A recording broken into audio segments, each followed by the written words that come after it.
Hello student, आनंद online classes में मैं कर्णेश कुमार आपका वेलकम करता हूं।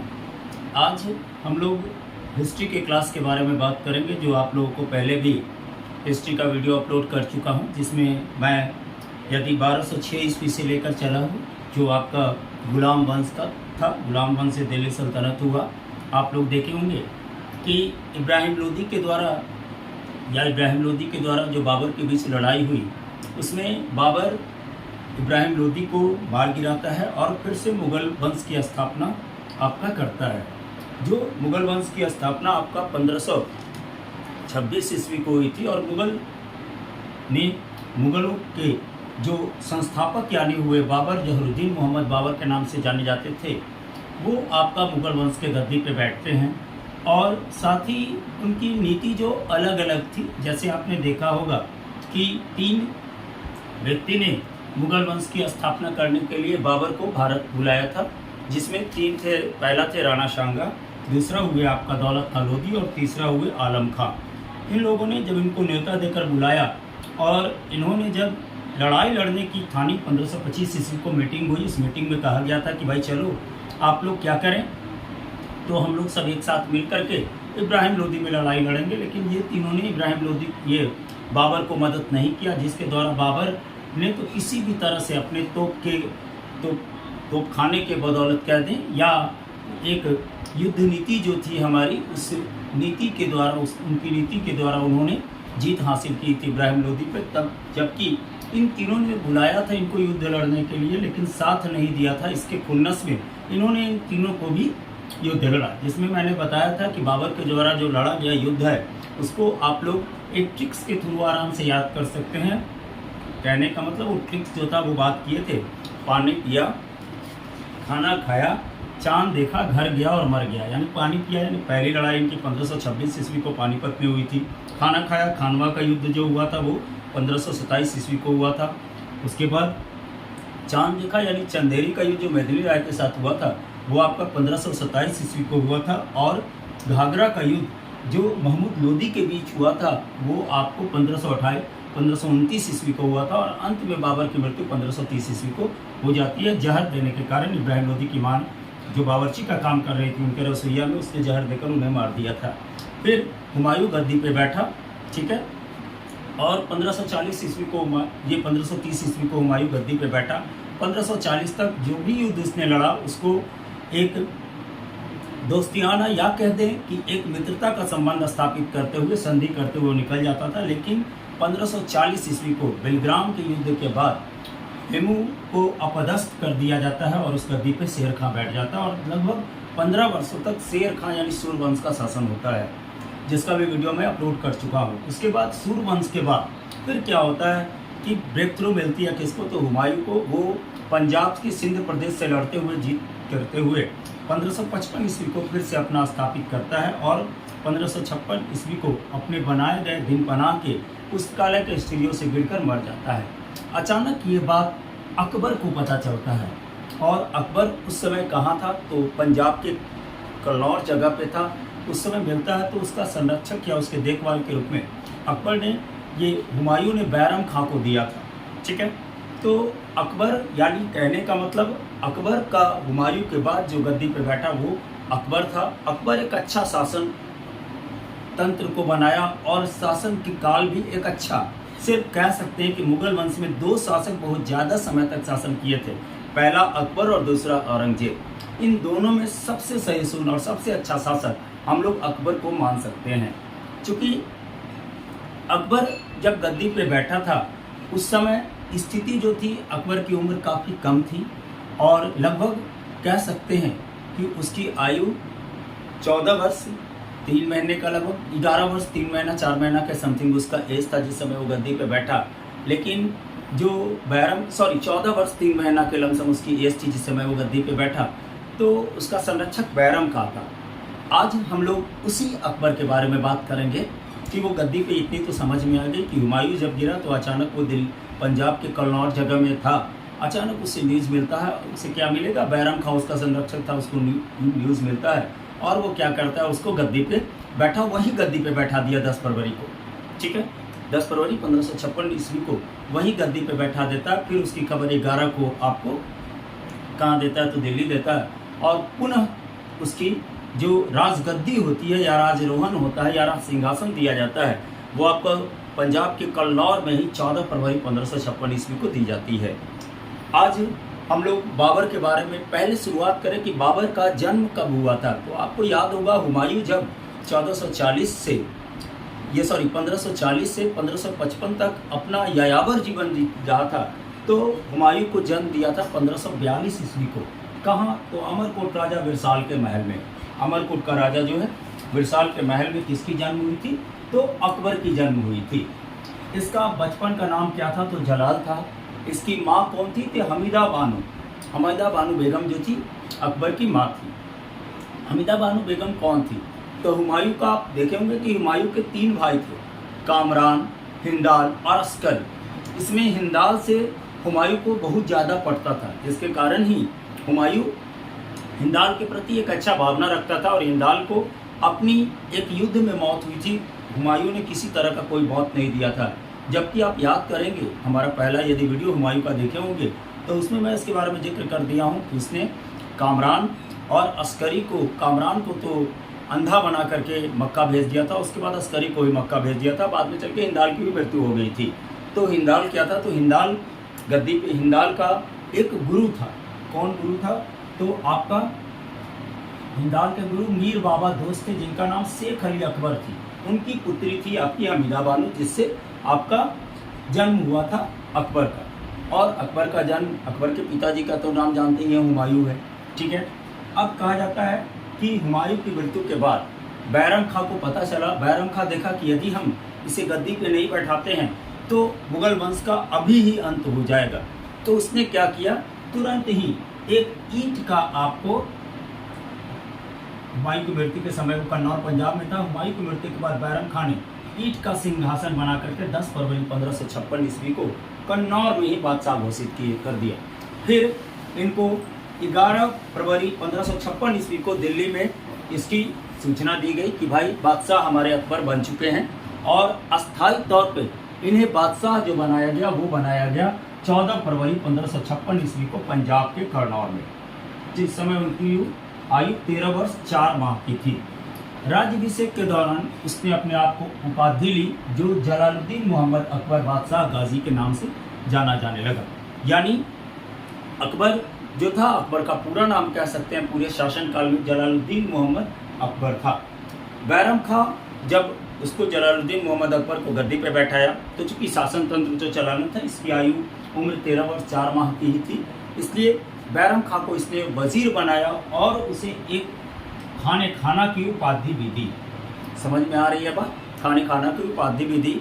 उसके बाद बाबर क्या किया? तो उसकी पहली लड़ाई जो हुई थी वो पानीपत में ही उसने एक मेन, या कहते पहली या मुख्य लड़ाई जो लड़ी वो पानीपत में लड़ा।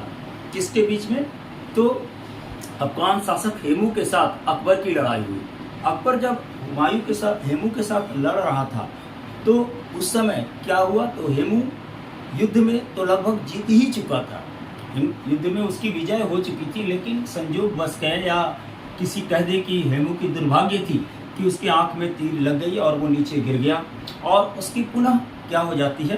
तो मूर्छित होने के बाद उसकी मृत्यु, उसको इसने बंदी बना लिया और फिर हेमू को मार देता है।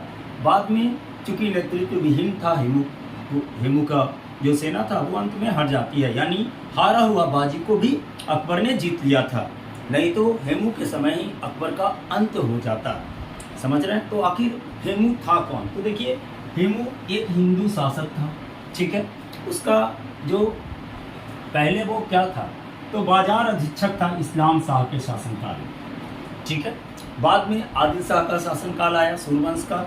उस समय यह उसका वजीर हुआ और आदिल शाह ने इसे विक्रमादित्य की उपाधि धारण की। जनरली क्वेश्चन आता है ये कि विक्रमादित्य की उपाधि किन्होंने धारण की थी मुगल वंश में? तो किसने धारण किया था? तो हेमू ने। मुगल वंश न कह दें, हेमू जो था एक शासक था, उसको इसने आपको आदिल शाह ने दी थी, जिसमें एक खासियत था हेमू का कि इसने 28 युद्ध लड़ा, लेकिन आज तक किसी युद्ध में पराजित नहीं हुआ था। पराजित हुआ तो पानीपत का दूसरी लड़ाई में, वो भी 1556 ईस्वी को, वो भी गलती से। पराजित होता नहीं, लगभग वो जीत चुका था। 5000 सैनिक थे उसके, 500 हाथी थे और उसके बदौलत उसने लगभग दिल्ली पे अधिकार कर चुका था। लेकिन कहते हैं कि संयोग या वियोग कहिए या उसकी गलती कहिए, आंख में तीर लगा और वो मूर्छित होकर के हार गया था। एक बात यहाँ पे देखने वाला है कि बैरम खां आखिर अकबर का संरक्षक कब तक रहा, क्योंकि बैरम खां ही उसे गद्दी पे बैठाया। फिर बैरम खां ही एक समय ऐसा आया जब अकबर को लगने लगा कि बैरम खां जो है वो हमारा अभी वर्तमान में सबसे बड़ा दुश्मन है और हो सकता है कि हमारे राजकाज को छीन ले। ये मनोभावना जो था बैठाने में उसकी जो पालने वाली माँ थी, कह सकते हैं पालने वाली माँ माहना बेगम जो थी, उसने क्या किया, तो जो माहम बेगम जो हुई वो क्या की थी, तो उसकी पालने वाली माँ थी, उसने आपको बैरम खां के बारे में अलग अलग बात मन में बैठा दिया। साथ ही उस समय बैरम खां जब वजीर था तो उसने कई लोगों के साथ एक अच्छा रूप नहीं धारण किया था। ठीक है, एक अच्छा जो था रूप धारण नहीं किया, जिसके कारण बैरम खां को बहुत ज़्यादा प्रॉब्लम होने लगी। यानी बैरम खां को तो प्रॉब्लम कम हुआ, लेकिन अकबर को लगा कि ये हमारा शासन तंत्र ठीक से चलने नहीं देगा। इसने क्या किया, तो इसने आपको दिल्ली से आगरा चला गया और वहीं बैरम खां को वजीर पद से हटा दिया। जब बैरम खां वजीर पद से हट गया तो उसके बाद उसने कहा गया कि भाई या तो तुम किसी सेना में आकर के, मुगल सेना में आकर किसी अधीनस्थ पद को ग्रहण कर लो, या तो मक्का चला जाओ। बैरम खां अधीनस्थ पद को ग्रहण करना अच्छा नहीं समझा, वह कहाँ चला गया, तो मक्का चला गया। मक्का जाने के क्रम में एक अहमदाबाद के निकट पाटन नामक स्थान में उसकी मुबारक खां के द्वारा अफगान शासक जो था उसकी मौत कर दी जाती है। यानी कह सकते हैं कि बाबर का जो बैरम खां का संरक्षण था वो 1556 से 1560 ईस्वी तक अकबर को मिला। और अकबर अपने खुद को सेव करने के लिए या खुद को अपने आप को बचाने के लिए उसने बैरम खां को भी बहकावे में आकर अलग कर दिया, जो कि उसकी एक गलती थी। यदि बैरम खां रहता तो और मुगल वंश का शासन तंत्र जो अलग चलता, जबकि बैरम खां एक बहुत ही ईमानदार उसका वजीर था। बचपन से ही उसका लालन देख रेख किया, बचपन से ही उसे आगे बढ़ाने का कोशिश किया। उसने 4 वर्ष तक मेहनत करके अकबर को उस लायक बनाया कि वो एक शासक बन सके। लेकिन अकबर ने क्या किया, अंत में चलकर अन्य लोगों के विरोधियों के द्वारा या कई सरदारों के द्वारा शिकायत किए जाने के कारण उसके क्या कर दिया, तो उसे मौत दे दिया। मौत नहीं दिया, मौत यानी दिया नहीं, लेकिन इतिहासकार इसे भी कहते हैं कि उसने मरवा भी दिया था। कुछ इतिहासकार का ये भी मानना है। चलिए, ये तो हो गई बैरम खां की कहानी। अब अकबर जब शासन काल किया तो मेनली कितने प्रदेश को जीता, तो उसने मेनली 3 प्रदेश पे किया, जो कि बड़ा बड़ा क्षेत्र थे। पहला मालवा, दूसरा अजमेर और तीसरा गढ़ा कटंगा, जो अभी भी राजस्थान में है। ठीक है, ये क्या था, तो पहले मालवा का शासक कौन था, तो बाज बहादुर। ठीक है, मालवा का शासक बाज बहादुर एक राजपूत शासक था। और आपको याद होगा कि यदि आप थोड़ा पीछे जाएंगे तो बाज बहादुर और रूपमती की प्रेम कहानी बहुत ही पॉपुलर थी। उस समय काल में एक प्रेम ऐसी उन दोनों के बीच प्रेम थी जिसके कारण एक बहुत बड़ा संग्राम होने से भी बचा था। और उनकी प्रेम गाथा के कारण ही उनका एक समाधि का स्थल बना हुआ है, जो कहाँ है, उज्जैन में बनाया गया है। किनका, तो बाज बहादुर एवं रूपवती की प्रेम कथा।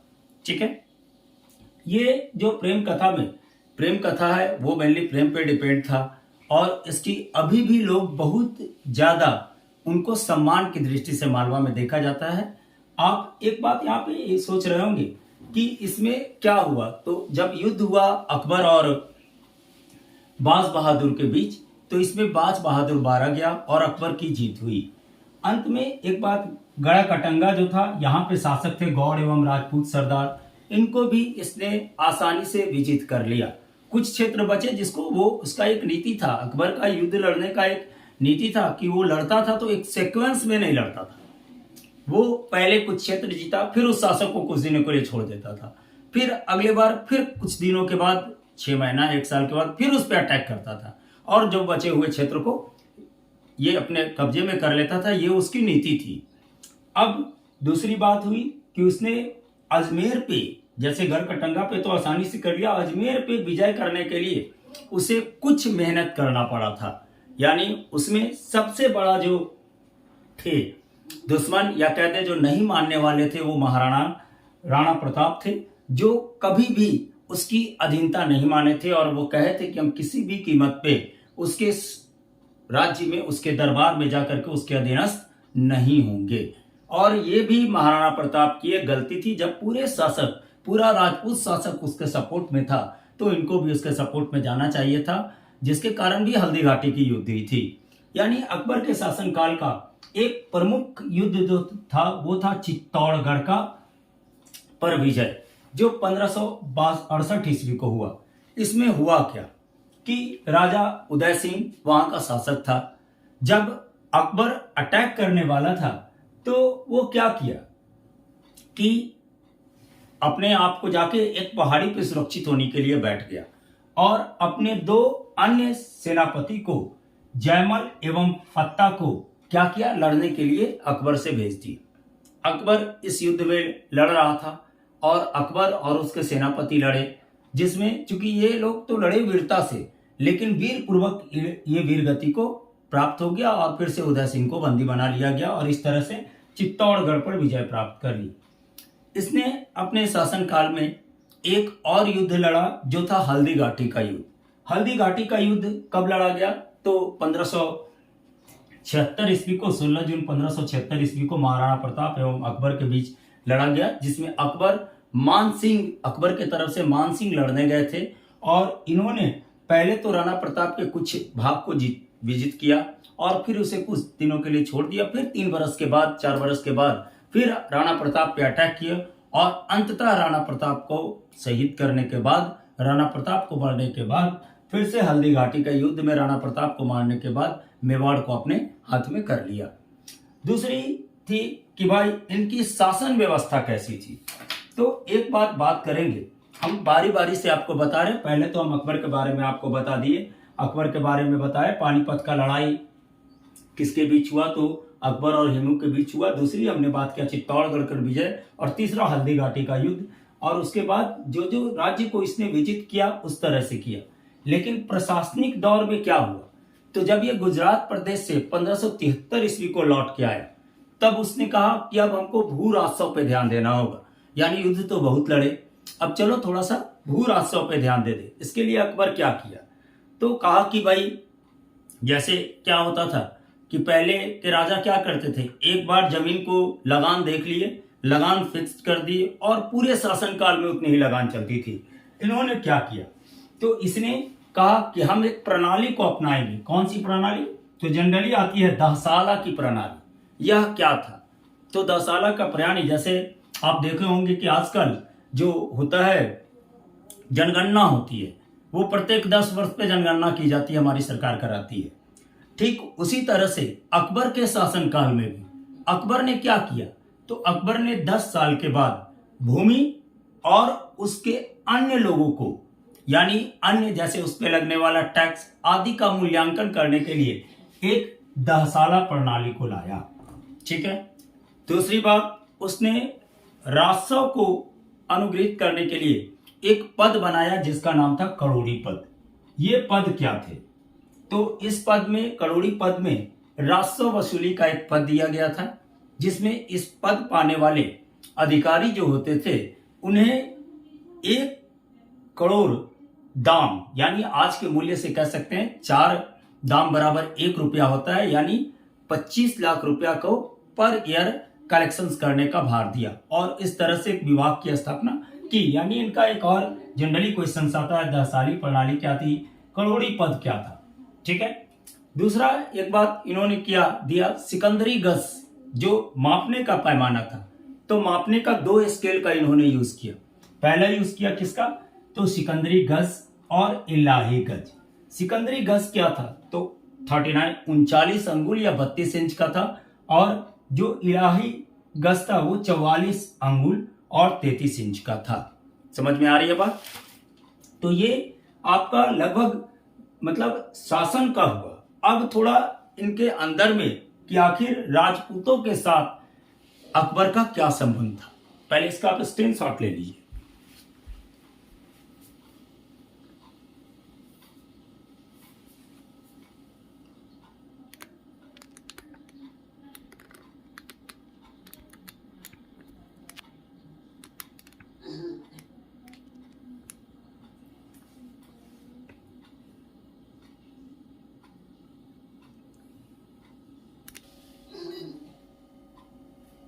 चलिए अब बात करेंगे कि आखिर अकबर का राजपूतों के साथ क्या संबंध था। देखिए, अकबर ही एक ऐसा शासक था जो जानता था कि यदि दिल्ली पे पूरे अधिकार यदि भारत पे करना है तो हमें राजपूतों को मिलाना होगा। तो इसने सबसे पहला क्या काम किया, तो राजपूतों से जीतने के लिए या राजपूतों को मिलाने के लिए इसने वैवाहिक संबंध स्थापित किए। जहां जाता राजपूतों के साथ, जैसे इसका सिंपल सा एग्जांपल देख सकते हैं। चलिए सिंपल सा एग्जांपल आप देख सकते हैं कि राजपूतों के साथ संबंध बनाने के लिए इसने क्या किया। तो सबसे पहले या तो कह दे कि राजपूत लोग भी इनसे संबंध बनाने के लिए कई तरह के बातों को लेकर चले, या कह सकते हैं कि इसने राजपूतों को अपना साम्राज्य देने के लिए, अपनी अधीनस्थ करने के लिए इसने सबसे पहले जो भारमल शासक थे, भारमल के शासक थे, उनकी पुत्री से इन्होंने विवाह किया जो जोधाबाई थी। ठीक है, यानी पहला जो अकबर का जो राजपूतों के प्रति, यानी कह सकते हैं कि राजपूतों से संबंध स्थापित करने के लिए क्या किया, तो पहला काम क्या किया इन्होंने, तो राजा भारमल की पुत्री से, छोटी पुत्री से विवाह किया। भारमल की छोटी पुत्री जोधाबाई से विवाह किया। ठीक है, ऐसे तो इनकी कुल 5 विवाह थी, जिसमें जोधाबाई से भी एक कुल 3 या 4 था, जिसमें जोधाबाई भी एक आती है, जिनको हम लोग हरखा बाई भी कहते थे। हरखा बाई भी इनका नाम था, बाद में चल के जोधाबाई नाम रखा गया। ठीक है, इसके बाद इन्होंने पहला तो यह किया, दूसरा जो जैसलमेर और बीकानेर का साइड था उससे भी जैसलमेर, ये भी बात याद रखेंगे, आता है जैसलमेर प्लस, कह सकते हैं कि जैसलमेर प्लस बीकानेर के शासकों के बीच भी वैवाहिक संबंध स्थापित किया। बीकानेर के शासकों के बीच भी क्या किया, शासकों से वैवाहिक संबंध। ठीक है, एक बात देखिए,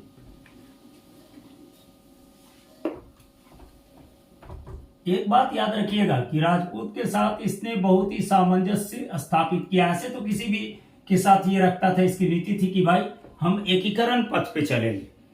एक सिर्फ छोटा मोटा युद्ध लड़ा गया था महाराणा, ये तो अपना साम्राज्य विस्तार के लिए, जो यदि इजी वे से मानते थे या उनकी इज्जत करते थे तो वो उनको ये किसी तरह का कोई भी काम नहीं करते थे। ठीक है, यानी अकबर नहीं करता था, ये कह सकते हैं। अब एकीकरण और क्या किया, संबंध स्थापित किया। राजपूतों को अपने अपने राज्य में, अपने अपने साम्राज्य में क्या कर रहा था, तो एक उच्च पदस्थ पद देता था। एक जनरली क्वेश्चंस आप लोगों को पूछा जाता है, जनरली एक क्वेश्चंस ये भी आता है कि जजिया कर, जो जजिया कर था, जो आपको गैर मुसलमानों पे लगता था, उसको भी इसने क्या कर दिया था, 1564 ईस्वी को समाप्त कर दिया था। यानी जजिया कर का ये इसका तीसरा जो हो गया, सो एकीकरण में भी कह सकते हैं। ये एकीकरण क्यों, राजपूतों से या एकीकरण करने के लिए, एकीकरण करने के लिए क्या किया, तो इसने जजिया कर को भी समाप्त कर दिया, जो गैर मुसलमानों पे लगता था। जजिया कर, ये जजिया कर का समाप्त कब हुआ था, जनरली क्वेश्चन आता है। जजिया कर अकबर के शासन काल में हुआ था समाप्त,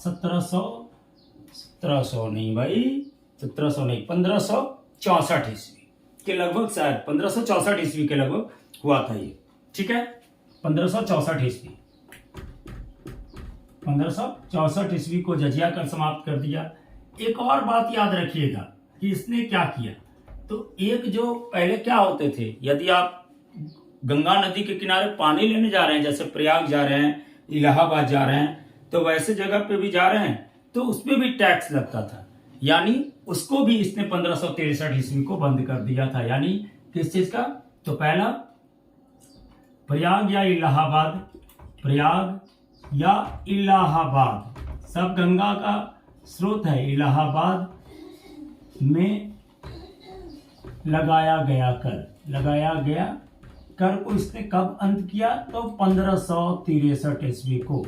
कहा कि नहीं भाई, अब जो पानी पे कर नहीं लगेगा, चूंकि ये सब एकीकरण करने के लिए उसने किया था। ठीक है। तीसरा बात जो हुआ वो इसने क्या किया? तो प्रयाग के इलाहाबाद में किया। तीसरा जो क्या था? तो इसका शासनकाल में दास प्रथा का भी इसने अंत कर दिया था। वो तो गद्दी पे बैठने के 5-6 वर्ष बाद ही इसने दास प्रथा का अंत किया था। ये सब एकीकरण में आ रहा है भाई। तो दास प्रथा का अंत 1562 ईस्वी को, 1562 या मिड 1562 ईस्वी को हुआ था। 1562-1563 के लगभग ये काम हुआ था। इसने तीसरा क्या काम किया? तो चलिए राजधानी के बारे में बाद में बात करेंगे। इबादत खाना की स्थापना की। अब ये इबादत खाना क्या था? तो इबादत खाना की स्थापना, ये सब इनकी की हुई मुख्य कार्य है, जिसपे क्वेश्चंस बराबर आता है, इसलिए एक अलग कॉलम में हम इसको डाल दिए हैं आपको। ठीक है। तो 1575 ईस्वी में तो पहले इबादत खाना एक तरह का क्या था? तो प्रार्थना स्थल थी। कोई भी लोग जा करके आप उसमें प्रार्थना कर सकते थे। इसके लिए सिर्फ ये मुस्लिमों के लिए पहले बना, लेकिन सभी धर्मों के लिए कब खोल दिया ये? तो सभी धर्मों के लिए 1578 ईस्वी को। चूंकि ये एकीकरण पे विश्वास रखता था और यही कारण है कि इसने इतना दिन शासन किया। ठीक है। इसके बाद दीन इलाही धर्म। अब दीन इलाही धर्म क्या था, इसके बारे में ये बात कर रहे हैं। दीन इलाही धर्म जनरली क्वेश्चन आता है, ये इलाही धर्म, दीन इलाही धर्म का शुरुआत कब किया गया? तो 1581 ईस्वी को। ये क्या धर्म था? ऐसे ये 1582 का, ये 81 के मिड हो गया था, 1582 को इसको अनुमति दी गई थी। अब देखिए दीन इलाही धर्म क्या था? तो अकबर के द्वारा बनाया गया एक धर्म था जिसमें सभी धर्म के लोग शामिल हो सकते थे। ऐसा नहीं है कि कोई यदि मुस्लिम है तो मुस्लिम ही फॉलो कर सकते, नहीं, आप मानने को हो तो मानिए, और नहीं मानना है तो आप जाइए, आपको किसी तरह का कोई प्रेशर नहीं है। यानी अकबर एक धर्म निरपेक्ष के पथ पे चला था, इसीलिए उसने लगभग 50 वर्ष से भी ज्यादा शासन किया। यदि धर्म निरपेक्ष पथ पे नहीं रहता तो 50 वर्ष तक शासन वो नहीं करता, ये संकेत दे रहा था। अब औरंगजेब क्यों किया उसके बारे में भी बात करेंगे, लेकिन यहाँ पे पहला जो दीन इलाही धर्म बनी वो 1500, कहीं कहीं पे देखेंगे 1581 भी रहता है, लेकिन 1581 का लास्ट हो गया था और 1582 ईस्वी को इस धर्म की मान्यता दी गई थी, जिसके कारण कहा जाता है कि दीन इलाही धर्म 1582 ईस्वी को स्थापित हुआ। एक इसने इलाही संवत भी चलाया था। इलाही संवत, इलाही संवत की शुरुआत कब हुई भाई? तो इलाही संवत की शुरुआत 1583 ईस्वी को, 1583 ईस्वी को आपको इलाही संवत की शुरुआत हुई थी। अब एक बात आप ध्यान देंगे कि बाबर जो था अपने शासनकाल में 2 बार इसने अपनी राजधानी को बदला। पहला तो आपको दिल्ली से राजधानी कहां स्थानांतरित किया? तो फतेहपुर सिकरी किया 1571 ईस्वी को। चलिए इसका स्क्रीनशॉट लीजिए, इसको भी याद रखेंगे। चलिए, तो यानी कहने का मतलब राजधानी परिवर्तन, ये बात भी याद रखें। 2 बार इसने अपनी राजधानी को परिवर्तित किया, या तो कह दे तो 3 बार। एक बार तो था ही, स्थापित हुआ उस समय, ठीक है, जो उसकी राजधानी थी, ठीक है। दूसरा जो किया वो किया आपको 1571 ईस्वी को। कहा? तो राजधानी परिवर्तन। इस बात को एक बार टॉपिक लिख दे रहे हैं, राजधानी परिवर्तन। तो यानी राजधानी परिवर्तन कितने दफे हुई? तो 2 दफे हुआ। कब? तो दिल्ली से फतेहपुर सिकरी, ठीक है। कब? तो 1571 ईस्वी को। ठीक है, दिल्ली से फतेहपुर सिकरी परिवर्तित किया। उसके बाद फिर फतेहपुर सिकरी से इसने लाहौर अपनी राजधानी ले आए। वो कब लाया? तो 1575 ईस्वी को। दूसरा कहां से? तो फतेहपुर सिकरी से। याद रखिएगा, ये जनरली क्वेश्चंस आता है ये सब। फतेहपुर सिकरी से लाहौर कब किया? तो 1585 ईस्वी को। 1585 ईस्वी को इसने फतेहपुर सिकरी से दिल्ली राजधानी की। इस बात को हमेशा याद रखिएगा, ठीक है। उसके बाद इसने क्या किया? तो बुलंद दरवाजा बनाया। कब बनाया? तो जब गुजरात में विजय कर लिया तो बुलंद दरवाजा का निर्माण किया। बुलंद दरवाजा का निर्माण किया कब? तो बुलंद दरवाजा का निर्माण किया आपको गुजरात विजय के बाद। गुजरात विजय के बाद बुलंद दरवाजा बनाया, और ये सिर्फ विजय का स्रोत के रूप में, गुजरात विजय के बाद अकबर ने बहुत सामंजस्य स्थापित करके आपको शासन पद्धति को लेके चला था। इसने मेनली दीन इलाही धर्म बनाया, बौद्ध धर्म इसका ज्यादा पॉपुलर हुआ था। इसने राजपूतों के साथ भी बहुत अच्छे संबंध स्थापित किए, और साथ में उसकी एक राजनीतिक जो दृष्टि थी वो थी आपको वैवाहिक संबंध स्थापित करना।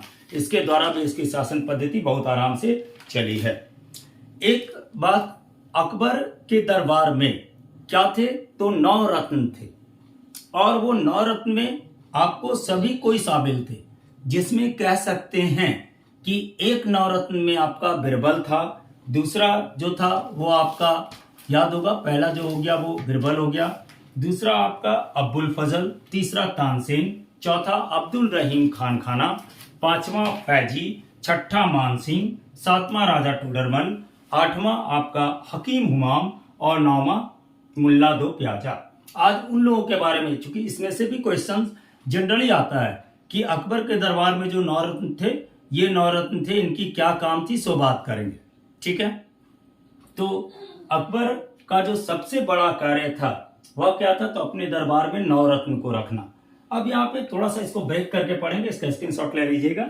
थोड़ा सा इसको कॉलम वाइज बात कर पढ़ेंगे कि बिरबल जो था कौन कौन से 9 रत्न थे और सभी 9 रत्नों का क्या क्या कार्य था।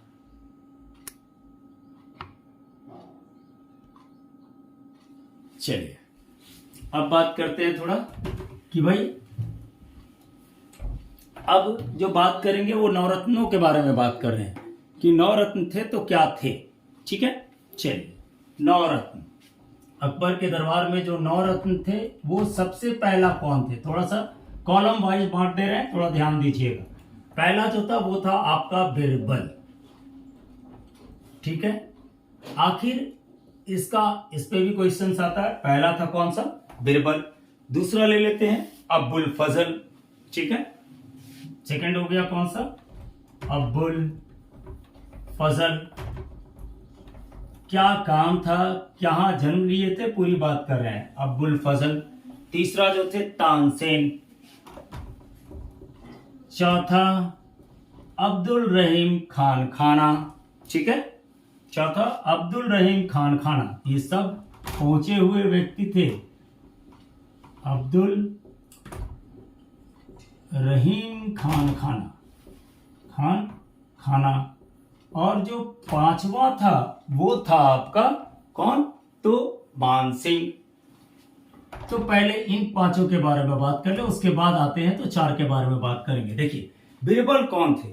तो बिरबल के बचपन का नाम महेश दास था। एक्चुअल में ये क्या था? तो ब्राह्मण परिवार का था। बिरबल जो थे वो ब्राह्मण परिवार के थे। बचपन का नाम इनका था महेश दास, और जन्म हुई थी 1528 ईस्वी को। 1528 ईस्वी को। और ये क्या थे? तो इसके यहाँ राज कवि थे, यानी इसीलिए इसे कवि प्रिय की उपाधि दी गई थी, ठीक है। तो पहला देख ले बिरबल का बचपन का नाम। बचपन का नाम क्या था बिरबल का भाई? तो बचपन का नाम कह सकते हैं कि महेश दास था, जिसको हम लोग रामतनु पांडे भी कहते हैं। महेश दास या रामतनु पांडे, ये भी पंडित ही थे, रामतनु पांडे। देखिए अपने दरबार में हिंदुओं को भी बहुत अच्छा जगह दिया, जिसके कारण भी अकबर आगे बढ़ा। ठीक है, जन्म कहाँ हुआ था, तो परिवार कैसा थे, तो ब्राह्मण थे ये, इसको याद रखिएगा, क्वेश्चन आता है इससे। ब्राह्मण थे, और क्या था भाई इनमें, रामतनु पांडे थे, परिवार ब्राह्मण था। जन्म कब हुई थी, तो 1528 ईस्वी को। कहाँ, तो जन्म 1528 ईस्वी, जन्म जो हुई थी वो 1528 ईस्वी को।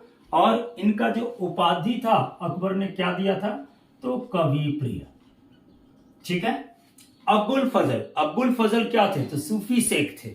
ठीक है, मुबारक के पुत्र थे, सूफी शेख मुबारक के पुत्र, ये बात याद रखिएगा, सूफी शेख मुबारक के पुत्र। ठीक है, ये भी क्या थे भाई, तो राज कवि थे। जन्म कब हुई थी इनकी, तो जन्म 1509 ईस्वी। और इनकी रचना क्या थी, तो आईने अकबरी, जनरली आता है क्वेश्चंस, आईने अकबरी किनकी रचना है, आईने अकबरी। और दूसरा आपका कौन सा, तो अकबरनामा। अकबरनामा में क्या है, यदि बात करेंगे कि अकबरनामा में क्या है, तो अकबरनामा में अकबर के शासन पद्धति जीवन काल का वर्णन है। यानी ये बहुत इंपॉर्टेंट क्वेश्चन है, आईने अकबरी और अकबरनामा। तानसेन कौन थे, तो तानसेन भी पंडित थे, इनका मूल नाम था तन्ना मिश्रा, याद रखिएगा इसको, तन्ना मिश्रा। अब ये कहाँ जन्म लिए थे, तो ग्वालियर में जन्म लिए थे, और ये संगीत सम्राट थे। इनको संगीत सम्राट के कारण जन्म ग्वालियर जन्म हुआ।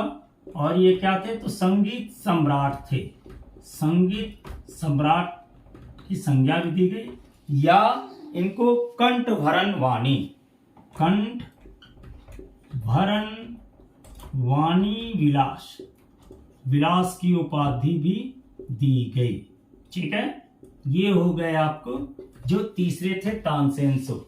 अब्दुल रहीम खान खाना, अब ये कौन थे, याद कीजिए, बैरम खां, ये कौन था, तो बैरम खां का पुत्र था। तथा क्या कर रहा था ये, तो इसने बाबरनामा का अनुवाद तुर्की में किया था। यानी अब्दुल रहीम खान खाना कौन थे भाई, तो बैरम खां के पुत्र, याद रखिएगा, बैरम खां, जिसका जो अकबर का संरक्षक था, बैरम खां के पुत्र। और एक बात याद रखिएगा कि जब अकबर बैरम खां की जब मौत हो गई, तो इसने बैरम खां की विधवा से इसने शादी कर लिया था। ठीक है, याद रखिएगा, उसके शादी और उसके पुत्र को पुत्र बना लिया, और पुत्र बनाने के बाद नहीं उसको फिर से क्या कर दिया, तो एक आपको अपने 9 रत्नों में जगह दे दिया।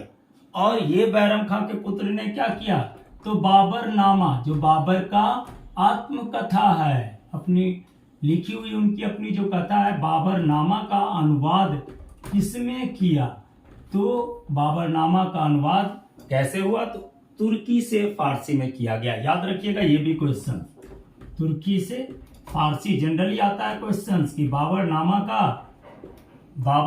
का अनुवाद तुर्की से फारसी में किन्होंने किया था, तो बैरम खान ने किया था। ठीक है, अब चलिए, राजा याद होगा, भारमल के छोटी पुत्री से इसने क्या किया था, तो विवाह किया था जोधा भाई से। ठीक है, उनके यानी मान सिंह कौन थे, तो वही भारमल के पोता थे। ठीक है, और भगवान दास के पुत्र थे। ठीक है, तो मान सिंह राजपूतों को भी दिया था, भारमल का पोता, भारमल का पोता।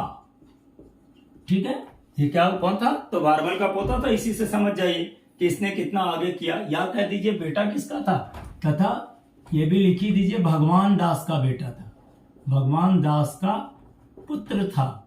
और इसको भी इसने इसकी बुद्धिमता के कारण, थोड़ी सी कुशाग्रता के कारण इसको क्या किया था, तो गद्दी पे दिया था, जिसकी मृत्यु 1611 ईस्वी में हुई थी। अकबर के मृत्यु के बाद 1611 ईस्वी, याद रखिएगा। यानी अभी तक हम जो उनके 9 रत्न थे उसमें से बिरबल, अबुल फजल, तानसेन, अब्दुल रहीम और मान सिंह के बारे में बात की। ये सब की कृति के बारे में बात किए हैं और ये किस उपाधि से जाने जाते थे। सो इससे जनरली एक क्वेश्चन आता है एग्जाम में, एक बात हमेशा ध्यान दीजिएगा, स्क्रीनशॉट लीजिए। चलिए अब बात करेंगे छठा जो थे, कौन, तो राजा टोडरमल, जिनका क्या था भाई, तो ये इनके वित्त मंत्री भी थे। राजा टोडरमल जो थे वो वित्त मंत्री भी थे इनके, ठीक है। तो छठा हो गया कौन, तो राजा टोडरमल कौन थे भाई, तो वित्त मंत्री थे। ये सब खास करके इनको फाइनेंस के बारे में ज्यादा नॉलेज था, इसलिए इनको रखा था। इनका जन्म सीतापुर में हुआ था। वित्त मंत्री इनका जन्म कहाँ हुआ था, तो जन्म आपका कह सकते हैं, इसके बारे में थोड़ी सी लोगों को कंफ्यूजन है। लोग मतलब इतिहासकार अलग अलग बात कहते हैं, लेकिन ऐसे जो पूर्णतः कह सकते हैं कि इनका जन्म, यदि अधिकांशतः इतिहासकारों की बात ले तो इसका जन्म जो हुआ था वो सीतापुर में हुआ था। और इनका कार्य क्या था, तो भूमि सुधार, दूसरा जो सातवां जो थे, राजा टोडरमल हो गए। सातवां थे हकीम हुमायूं। ये कौन थे, अकबर के मित्र। हकीम हुमायूं अकबर के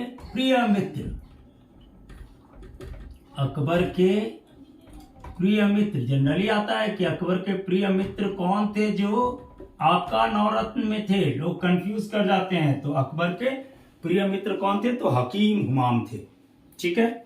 इनका भी कोई खास काम नहीं, सिर्फ ये कह सकते हैं कि ये अनुवाद भी नहीं किए थे, ये इनके मित्र थे, इसलिए इनको रखा गया था। उसके बाद जो मुल्ला दो प्याजा, एक और थे आठवां, मुल्ला दो प्याजा।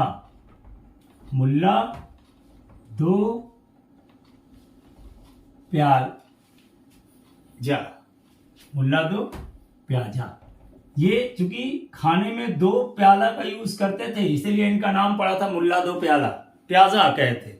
2 पात्र रखते थे और तभी हमेशा खाते थे। एक पात्र में ये खाना आज तक नहीं खाए थे, ये रिकॉर्ड थी, और 2 से ज्यादा में भी नहीं खाए थे, इसलिए इनको मुल्ला दो प्याजा के नाम से जाना जाता है। इनका काम क्या था, तो ये बहुत बुद्धिमान थे और बुद्धिमानी के साथ साथ बात बनाने में भी बहुत एक्टर थे। तो बुद्धिमानी एवं वाकुटता के कारण इनको रखा गया था, वाकुटता के कारण, ठीक है।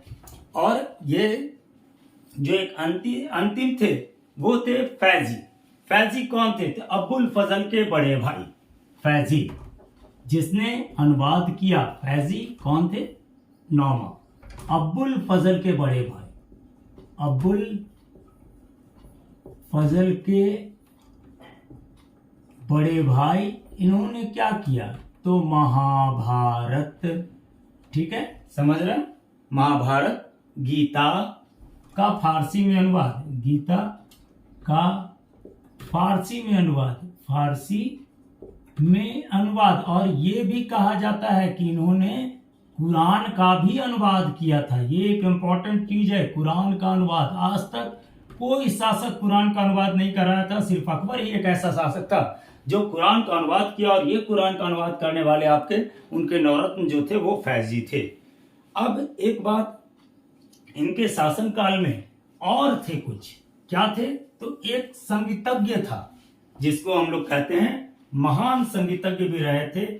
महान संगीतज्ञ, याद रखिएगा इसको कि इनके शासनकाल में महान संगीतज्ञ थे। कौन थे, तो आपका हरिदास, इनको हरिसेन भी कहते हैं कहीं कहीं, हरिदास।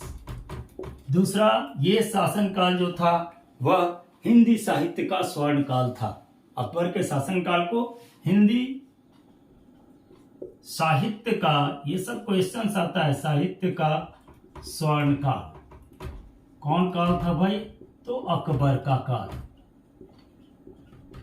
अकबर का काल, ठीक है। अब एक बात और देख लें तो